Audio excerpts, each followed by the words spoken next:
राम। यह प्रवचन परम श्रद्धेय स्वामी जी श्री राम सुखदास जी महाराज द्वारा 12 अक्टूबर 1993 को प्रातः लगभग 5 बजे वृंदावन में हुआ। राम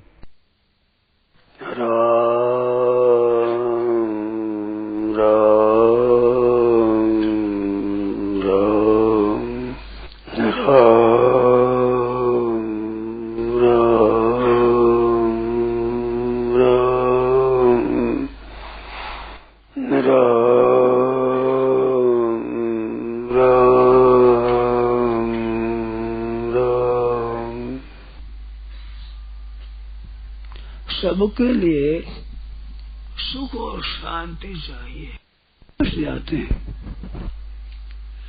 वो सुख दुखों का कारण है। गीता कहती है कि यही संस्पर्शजा भोगा। संबंध जन्य जितने सुख है ना, संबंध लेने से वे सब के सब दुखों के कारण है। संबंध जन्य सुख भोगने वाला दुख से रहित कभी हो सकता ही नहीं, संभव ही नहीं है।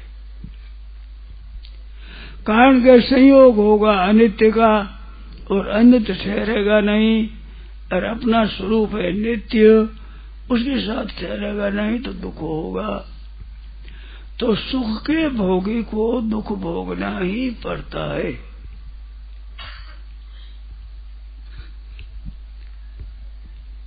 जैसे अपनी मर्जी से सुख भोगते हैं और दुख भोगते हैं दूसरों की मर्जी से, तो कारागार में जाने वाले, कैद में जाने वाले आदमी काम करते हैं अपनी मर्जी से और कैद में रहने दूसरों की मर्जी से। ये दशा संसार की है। अपने मर्जी से भोग भोगते हैं, संग्रह करते हैं अपनी मर्जी से, और उसका दंड नरकों में तथा यहाँ भोगते हैं परवश होकर, परतंत्र होकर। तो यह है स्वतंत्रता का दुरुपयोग। दुरुपयोग क्या? संबंध जन्य सुख चाहते हैं, ये दुरुपयोग है। स्वतंत्रता का तात्पर्य होना चाहिए कि संबंध जन्य सुख का हम त्याग करें। स्वतः सुख हो उसको ले, स्वतः सुख है। ना सुख काजी पंडिता, ना सुख भूप भया, सुख सहजाही आवसी तृष्णा रोग गया। ये चाहना है ना संसार की, मान की, बढ़ाई की, आराम की, निरोगता की, पैसों की, अनुकूलता की जो चाहना है, ये दुखों का घर है। तो ये जब तक न मिटे भीतर से तब तक ना सुख काजी पंडिता, ना सुख भूप भया। ये आशा ही परमम दुखम। इच्छा होती है, आशा होती है, तृष्णा होती है, वासना होती है। ये जो जड़ पदार्थों की तरफ आकर्षण है, ये ही संपूर्ण अनर्थों का हेतु है। जन्म मरण का कारण यही है। गीता ने कहा है कारणं गुण संगोष्य सदसद योनि जन्म सो। ऊंच नीच योनियों में जन्म होने का कारण है गुणों का संग। नाशवान की महत्ता है अपने मन में। धन बड़ी भारी चीज है, मान बड़ी भारी चीज है, आदर बहुत बड़ी भारी चीज है, निरोगता बड़ी भारी चीज है, प्रशंसा बड़ी भारी चीज है। ये बहकाने वाली चीज है। ये बड़ी भारी नहीं है। ये पूरी किसी को मिली नहीं और किसी को मिलेगी नहीं और किसी को मिल सकती नहीं, कि पूरी है ही नहीं, अधूरी है। ये मूल में कितनी मिले वो भी अधूरी होगी, पूरी नहीं होगी। पूरे तो परमात्मा है। तो जीवात्मा के इच्छा तो है परमात्मा की, परंतु उसको न पहचानने से इच्छा कर देता है भोगों की, संग्रह की। संग्रह और भोग ये नित्य नहीं है, प्रत्यक्ष अनुभव है। और आप अनित्य नहीं हो, ये भी प्रत्यक्ष अनुभव है। आप हैं और ये नहीं है। ये आने जाने वाले हैं, उत्पन्न और नष्ट होने वाले हैं, ये संयोग और वियोग होने वाले हैं। तो इनका वियोग, इनका नाश, इनका अभाव, ये तो है नित्य। इनका संयोग, इनका साथ आना, संयोग सुख, ये अनित्य। वियोग नित्य है। नित्य को अपना ले तो नित्य को सुख हो जाए। स्वयं है नित्य, ईश्वर अंश, जीव अविनाशी। अविनाशी जीव अविनाशी, चेतन अमल सहज सुख राशि। तो अविनाशी है, ये सुख चाहता है विनाशी से। अपने ज्ञान का भी ये आदर नहीं करता, अपने ज्ञान को भी महत्व नहीं देता, अपनी समझ को भी स्वीकार नहीं करता है। नित्य रहने वाले अनित्य से सुख कब तक देते रहेंगे? अनित्य अनित्य ये तो मिटेगा मिटेगा मिटेगा ही, मिटने वाली है। क्यों अनित्य है? इनको नाशवान कहते हैं। जैसे धनवान होता है तो धनवान में धन की ही महत्ता है और क्या महत्ता है।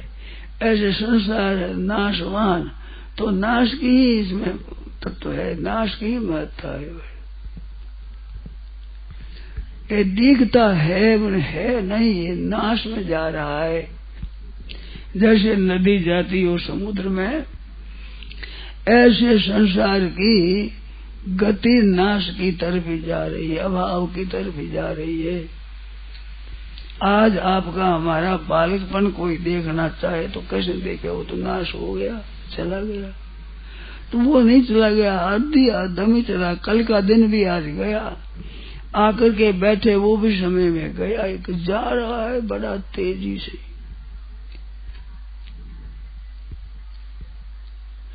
और कहाँ जा रहा है? अभाव में, मौत में, अभाव में जा रहा है। अरे पदार्थों की इच्छा करते हैं कि ऐसा मकान हो जाए, ऐसी ऐसी ठाट बाट हो जाए, हमारा इतना सुख हो जाए, इतना मान हो जाए, इतनी बड़ाई हो जाए। ये नहीं समझते हैं कि ये कितना दिन ठहरेगी चीज। तो नित्य रहने वाला अनित्य से सुख चाहता है, ये खास भूल है, खास जन्मन का कारण है। ये होश आना चाहिए कि नित्य रहने वाला अनित्य के द्वारा सुखी कैसे हो जाएगा। वहम है कि धनवान होने सुखी हो जाएंगे। तो धनवान आदमी को देखना चाहिए, 100-200 रुपया जिसके पास है उसको 1000 वालों को देखे, 1000 वाला 10,000 को देखे, 100-200 वाले 10,000 को देखो, लाख रुपए वालों को देखो। कोई तुम्हारे से अधिक सुखी है क्या?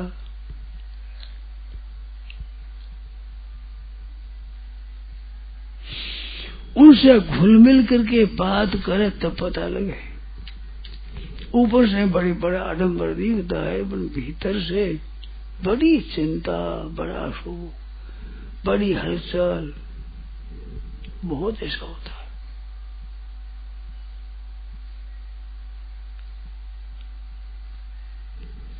हमने स्वयं तो इतना नहीं देखा है, नमूना तो सबने देखा है।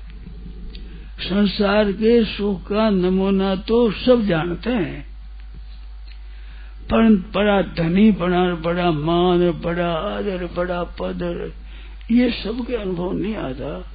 पर ना आवे, ये कहावत है, मुट्ठी धान की नहीं, 100 मन धान की मुट्ठी बान गई। बान की कत पता लगता है ना, इसी जाति गई है। 100 मन धान है, उसकी मुट्ठी बान गई। परख लगाते हैं, परख लगा दे रहे, ठीक है, ये दाल है, ये गेहूं है। तो परीक्षा से परीक्षा हो जाती है ना उसकी, कैसा चीज है। ऐसे थोड़ा सुख मिला है, ये तो सबको मिला है संसार का सुख, तो उससे सुखी हो गए क्या? यही नमूना है। बड़ा भारी सुख मिल जाए, लाखों करोड़ों अरबों रुपये पास में हो जाए, पृथ्वी का राज्य मिल जाए, स्वर्ग का भी राज्य मिल जाए, तो भी तृप्ति नहीं होती। इंद्र भी सुख के लिए लग जाता है और गिर जाता है सुख भोग के लिए। तो तृष्णा उसकी मिटी नहीं, उसे मिटेगी नहीं, मिट सकती नहीं। क्या करोगे बताओ। आ ब्रह्म भवन लान लोका पुनरावर्ती ना, ब्रह्मलोक चले जाओ तो भी पीछा आना पड़ेगा। अरे मामु पैतु तो कौन थे पुनर्जन्म न विद्यते। भगवान कहते मेरी प्राप्ति हो जाए फिर पुनर्जन्म नहीं होगा। ये पुनर्दुखालय में शाश्वतम, दुखालय है पुनर्जन्म। तो हम सुख चाहते हैं, शांति चाहते हैं, परंतु हमारे विवेक का हम आदर न करने से नाशमान के द्वारा चाहते हैं। रुपयों के द्वारा हो जाए, मान आदर के हो जाए, निरोगता से हो जाए, अनुकूल परिस्थिति से सुख हो जाए। आप विचार करो, क्या अनुकूल परिस्थिति किसी को नहीं मिली है? सुंदर सुंदर बेटा मिला है, सुंदर स्त्री मिली है, धन मिला है, मकान मिला है, मोटर मिली है, आप जो चाहना करने वाली चीजें बहुतों को मिली है। वे जिनको मिली है वे सुखी नहीं हुए, तो आपको न मिलने से आप दुखी, वो मिलने से सुखी तो वैसे ही तो होंगे। जिनको मिली हुई है वस्तुएं उनको सुख शांति है, वैसी आपको होगी। नमूना आप सबके पास है सुखों का नमूना, और भजन का नमूना भी है। सत्संग में और भजन में थोड़ा मन लगता है तो ये नमूना भी आपको मालूम है। बड़े भारी आश्चर्य की बात है, साधन करने वाले भी भोगों में फंस जाते हैं। वे अनुभव का आदर नहीं करते। सच्चर्चा होती है, भगवान की बातें चलती है, भगवान के नाम की, भगवान का कीर्तन होते रहता है, भगवान के गुणों का गाना होता है, बड़े भगवान के लीला के पद होते हैं। उनमें जो सुख मिलता है वो सुख भोगों में नहीं मिलता है। परंतु ये अलग अलग करके देखता नहीं, ख्याल नहीं करता। थोड़े से सुख के लिए महान सुख को छोड़ देता है। तो सुख और शांति चाहे तो त्यागात शांति अनंतरम, त्याग अनंतर शांति। त्याग का भोग, इच्छा का त्याग। त्याग में लोग समझते हैं भी गृहस्थ छोड़कर साधु हो जाए, तो ना सुख काजी पंडिता ना सुख भूप भया, नहीं होगा। तृष्णा रोक गया, ये सुख सहजन आएगा, स्वतः ही स्वाभाविक। चेतन हमारा सहज सुख राशि, जीव का स्वरूप बताया है, सहज सुख राशि, स्वतः सुख राशि है, सुख रूप है। तो ये जो बाहर से सुख चाहता है इसी से दुख हो गया। भीतर के सुख का अनुभव नहीं होता। लाल से बाहर के सुख में सुख भी हो जाऊं, सुख भी हो जाऊं।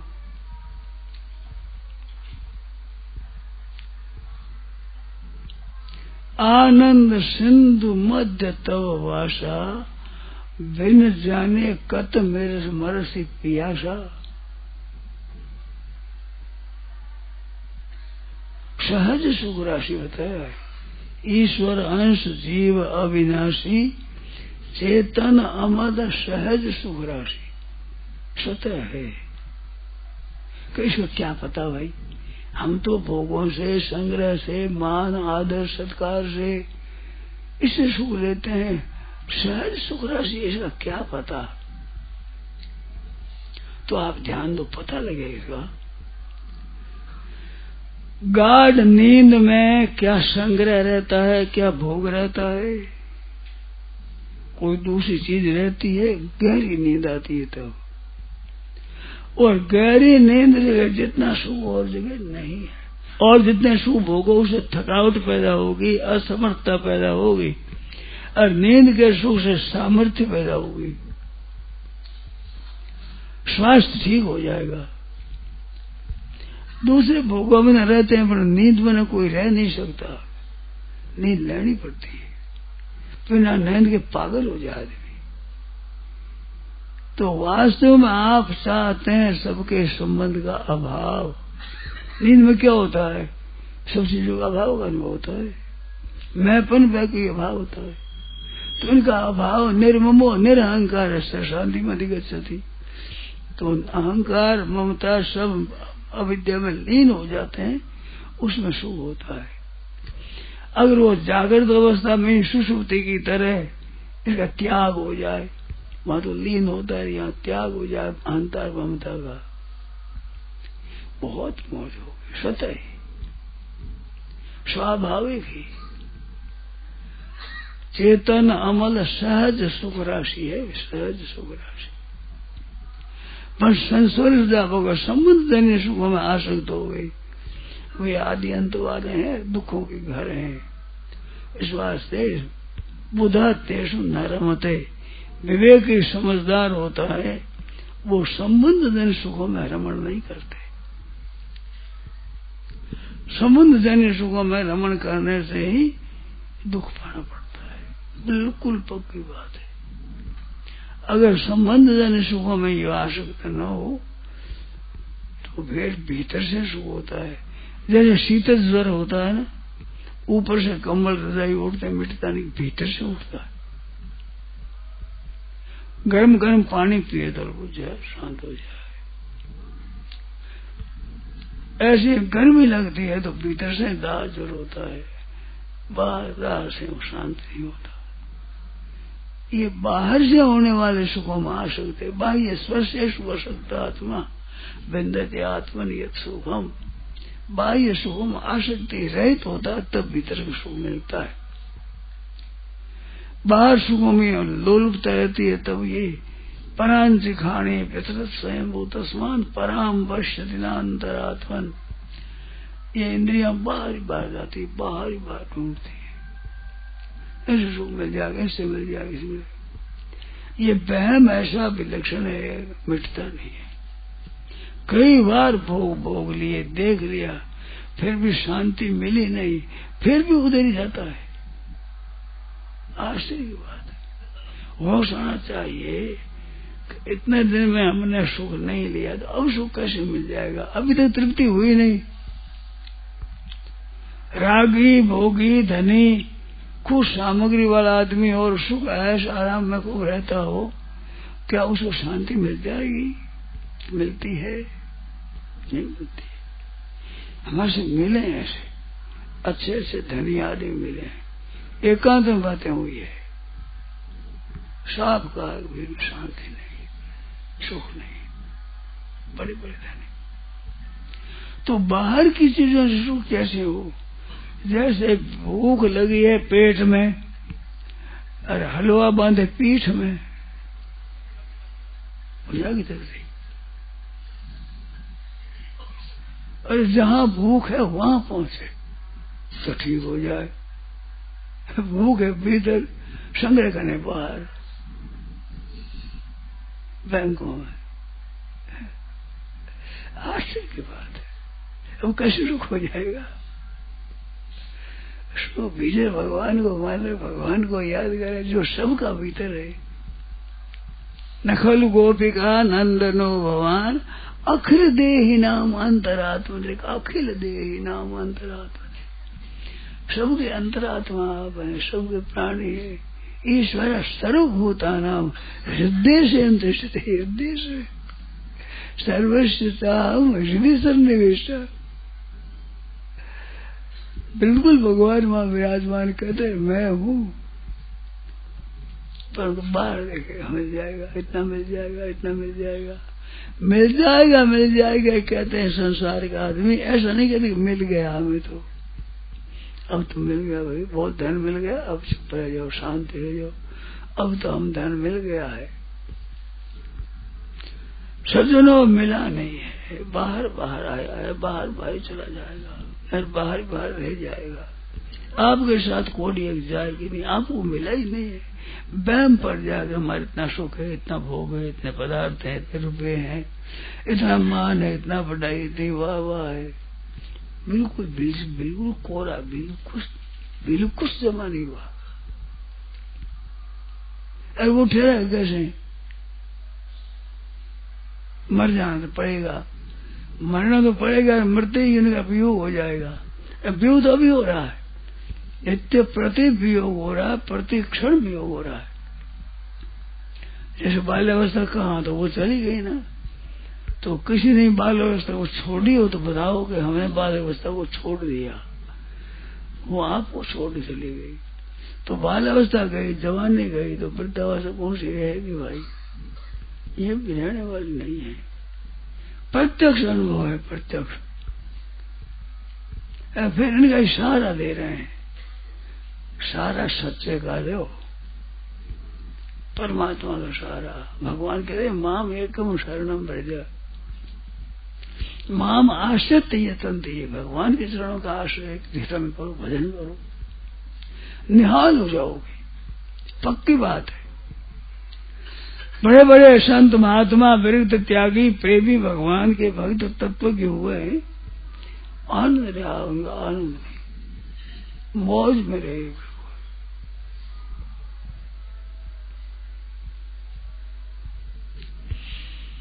एक मथुरा दास जी अद्भुत थे, अद्भुत। गांव में जाते भिक्षा के लिए तो कोई चिंतरे पड़े हुए उनके लंगोटी बना देते, बस गांव में भिक्षा कर देते। भिक्षा करता बाहर जाते ही फेंक देते। साफ माँ जाए जैसे जात रूप धर, माँ के पैदा हुआ वैसा ही, एक ही धागा नहीं। एक तनुसुख राय जी सज्जन थे, वो कहते थे कि मैंने उनका संग किया है, मिले हैं। तो बस ऋषिकेश में पड़े रहते, हरिद्वार में रहते, ऋषिकेश में पहाड़ में चले जाते, घोर जंगल में, गंगा जी से दूर जंगल, वहां पड़े रहते, गंगा जी किनारे पड़े रहते। तो उनसे पूछा कि महाराज ऐसे घोर जंगल में जाते हो, वहां कहीं बाघ देखा है आपने? तो क्या बाघ देखा मैंने। एक बार किसी अंग्रेज ने बाघ को मारा, तो बाघ के मांगने से बाघन थी सिंहनी, वो दहाड़ती जोर जोर से आ रही थी। वो कहते थे कि हमारे रात का समय था और मैं जमीन पर पड़ा था, सोया हुआ था। उधर से वो दहाड़ती हुई चिल्लाती हुई आई जोर से, मेरे सामने ही आ रही थी। मैंने वही खा जाएगी तो अच्छी बात है, भोजन हो जाएगा उसकी। आती रही, आते आते मेरे को देखा उसने, तो बाबा जी कहते थे कि मेरे को तुझे सुनाते थे, वो सूंघती है, सूंघ करके सामने बैठ जाती, ऐसा हाथ करके। थोड़ी देर बैठ करके उठी चली गई, कुछ नहीं कहा, सूंघ कर दी जाएगी। दहाड़ना मिट गया उसका, वो चलता जोर जोर से मिट गया, शांति मिल गई। तो उसको क्या कहा है, उनके दर्शन से शांति मिल गई बाघ को। तो जो भजन में लगे हैं, भगवान में लगे हैं, उनके दर्शनों से, स्पर्श से, भाषा से, चिंतन से, याद मात्र करने से शांति मिलती है। आज मीराबाई का पद गाते हैं तो बड़ा प्रेम होता है, शांति में अच्छा लगता है। वो प्रेम में तरांतर थी वो। इस तरह से संत महात्माओं की कृपा से, उनके संग से, उनकी वाणी से, उनके वचनों से हम पढ़ें तो शांति मिलेगी। तो इस संसार के संबंध से हम सुखी हो जाए ये है नहीं, परंतु वहम इतना पड़ा हुआ है, ब्रह्मन सके को उठा रजत सीपी में भाष जिमी जथा भानु करवारी, यद्यपि मृषा त्यों कालमा पर ब्रह्मन सके को उठार। अब दिखता है, क्या करे, दर्पण में मुझको दिखता है नहीं, पर दिखता है। ऐसे संसार में सुख दिखता है, आराम दिखता है, आनंद दिखता है। नारायण नारायण नारायण नारायण। सावधान हो जाओगे, सावचेत हो जाओ। इनसे सुख की लोलुपता है ना, यही वास्तव में दुखों का कारण। यही संस्पर्श जाप होगा। दुख यो ने यो आद्यंतवंत कौनते या न तेषु रमते बुध सर्व।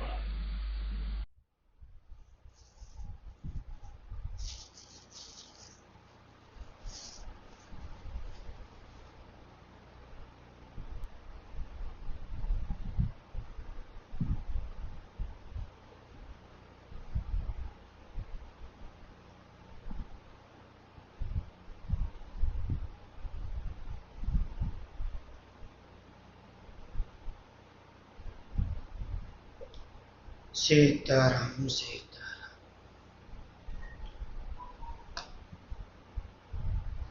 परमात्मा तत्व का जो सुख है भीतर का सुख है, बाहर का नहीं।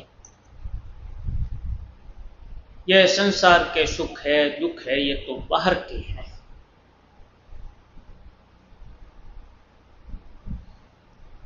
इनमें आसक्त होने के कारण भीतर के सुख का अनुभव नहीं होता।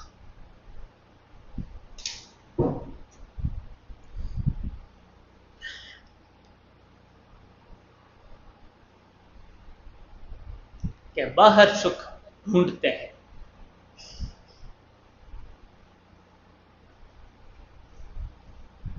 क्या इनसे सुख नहीं होता, इनके त्याग से सुख होता है। जैसे नींद में भूल जाते हैं तो भी सुख होता है, तो त्याग देव तो कितना सुख होगा।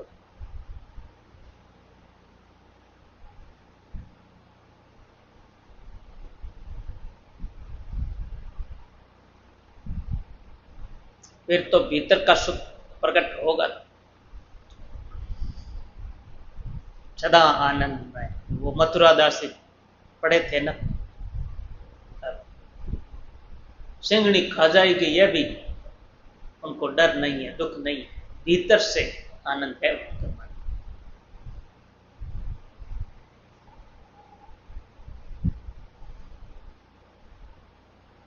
ऐसे भीतर वाले आनंद का अनुभव हो जाए तो फिर डर भय राग द्वेष सब मिट जाए।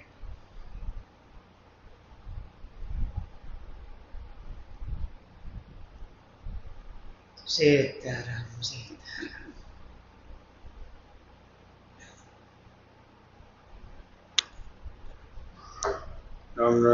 आज अपने भाई अशोक जी शर्मा गिरपुर वाले भी आए हुए हैं, जो अपने पुस्तक साजिक संजीवनी का खूब प्रचार प्रसार करते हैं।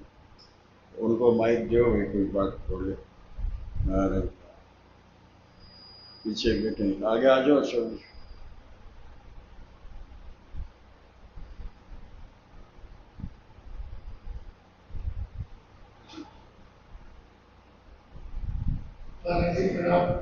प्रणाम। सभी को प्रणाम।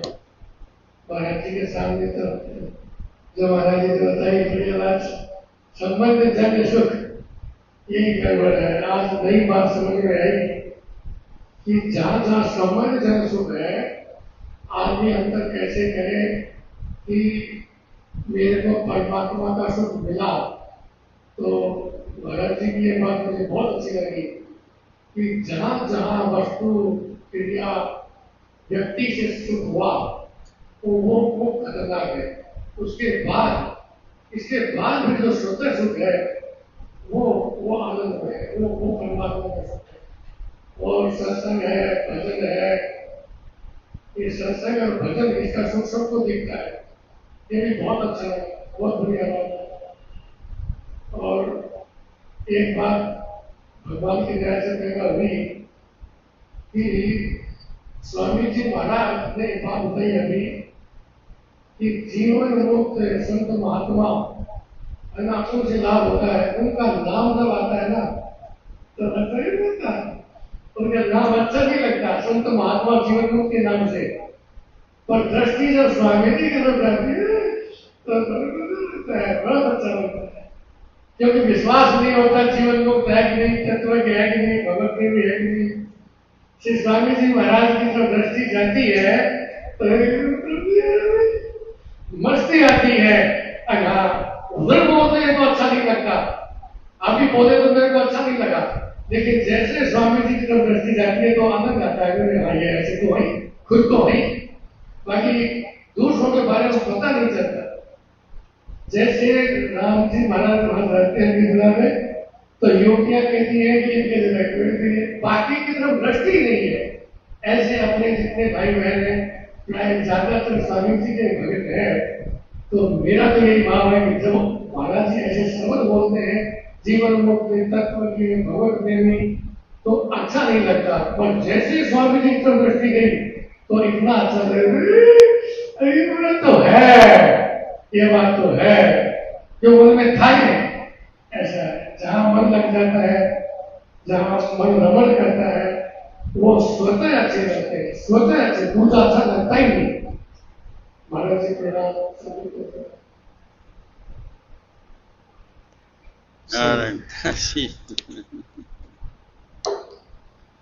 तो देखो, इन्होंने अशोक जी ने कितनी बढ़िया बात बताई। और आज स्वामी जी महाराज की कृपा से हमको जो ये सत्संग है, ये बातें तो इन्होंने जो बताई अपने को, सब जो दूसरे महापुरुष है वो कैसे ठीक अच्छा है, अच्छा लगता।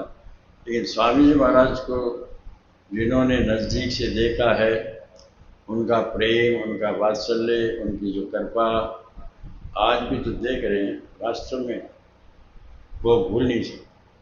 और आज हम जो डूंगरदास जी महाराज को ये अनुभव करते हैं, किस लिए इसलिए अच्छे लगते हैं कि ये सिवाय स्वामी जी के दूसरी बात, अपनी बात भी नहीं कहते।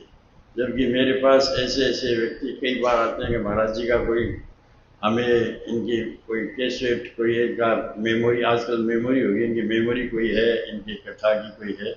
तो मैंने कहा इन्हीं ने बढ़ाई है ये 32 GB मेमोरी, इन्होंने अपना कुछ नहीं दिया है। और ये बहुत जगह लोग कहते हैं कि ये थोड़े सत्संग, एक सीकर में एक आदमी ने कहा कि मेरे को वो सत्संग कभी कभी सुनता है, लेकिन प्रायकर हर आदमी महाराज के ईश्वर अंश है, उसमें विवेक होता है, समझता है। उसने मुझे एक बात कही कि थोड़ा उस आदमी ठीक, उसने कहा कि मैंने और संतों को भी देखा है, स्वामी जी महाराज के सानिध्य उसका आना जाना रहा है, लेकिन डूंगर जी महाराज में एक बात देखी है कि इनके स्वामी जी के अलावा कोई दूसरा कहीं पास भटकता ही नहीं। तो आज हमें ये अच्छे क्यों लगते हैं, इनका लक्ष्य क्या है कि साधक संजीवनी, महाराज जी की वाणी, उनकी पुस्तकें मौन रूप से, कोई प्रत्यक्ष नहीं। जैसे आज है नाम तो लिखने में हम दूसरे लोगों का दिख रहा है, जैसे मेरे जैसा का भी नाम पूछ सके महाराज जी की जो मेमोरी है और है, ये 5 खंड वाली है, ये गुलाब सिंह जी कर रहे हैं, बागा जोड़ी मेहनत से ये कर रहे हैं।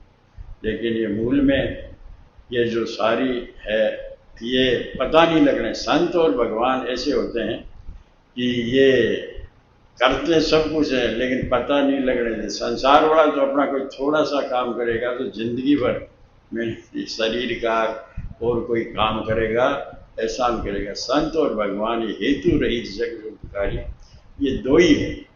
और आज हमको जैसे कई लोग कहते हैं कि डूंगर जी महाराज, कई मेरे बारे में कहते हैं इनको डूंगर जी महाराज के अलावा अच्छा नहीं लगता कोई। अच्छा हमें लगते हैं, क्यों नहीं लगते हैं, लेकिन अगर वो भी इनकी तरह हो तो लगने लग जाए। स्वामी जी महाराज की बात कहे, उन्हीं के बारे में बातें बताए, अच्छे आज हमको ये खिंचाव क्यों है इनकी तरफ विषय, क्यों इनके और भी सभी संत हैं, सबको नमन है, कोई कमी नहीं है, लेकिन उनमें साथ में कहीं न कहीं लकुना थोड़ा ज़्यादा है। आप देख लो विचार करके, विवेक आदमी। तो ये मेरे को एक साधारण आदमी थी, मेरी दृष्टि भी गई कि हमको ये अच्छे क्यों लगते हैं, तब ये समझ में आया। तो ये आज अशोक जी से या मेरे से, आज महाराज जी की साधक संजीवनी किसी की मोहताज नहीं।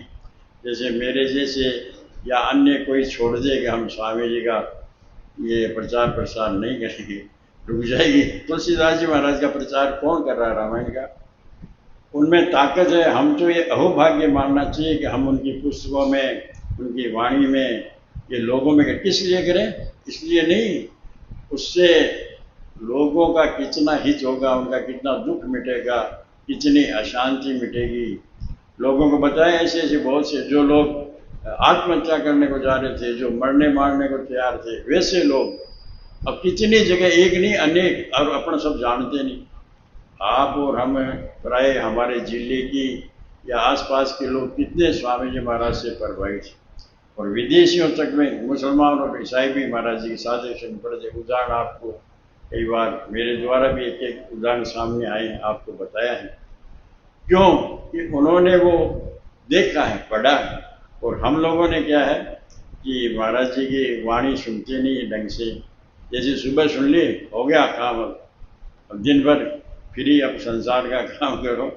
अरे संसार का सब काम करो, लेकिन मूल में अगर वाणी चलाओ तो काम नहीं है। मोबाइल में चला लो, कैसे चलाओ, लेकिन हमारी रस जो बुद्धि है ना, अभी थोड़ी बाहरी उस रस का ले लें, मान बढ़ाई ले लें, भोग ले लें, थोड़ा संग्रह कर लें, थोड़ा ये कर लें। तो ये आज आपका लक्ष्य यही है।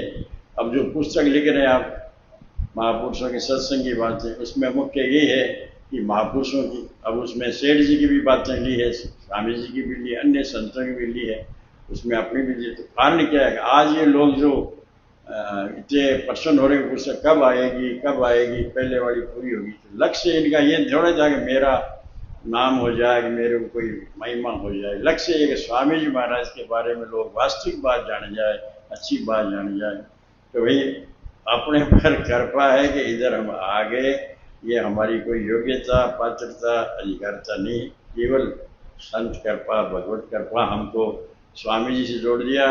और उसके बाद अगर मैं तो मेरी कहता हूँ, अगर आप नहीं संभालते पता नहीं हम भी कहाँ भटक जाते। मैं तो मेरी कह सकता हूँ, और तो भाई आपकी कोई ना रही। और किसी को कोई बात या प्रश्न करता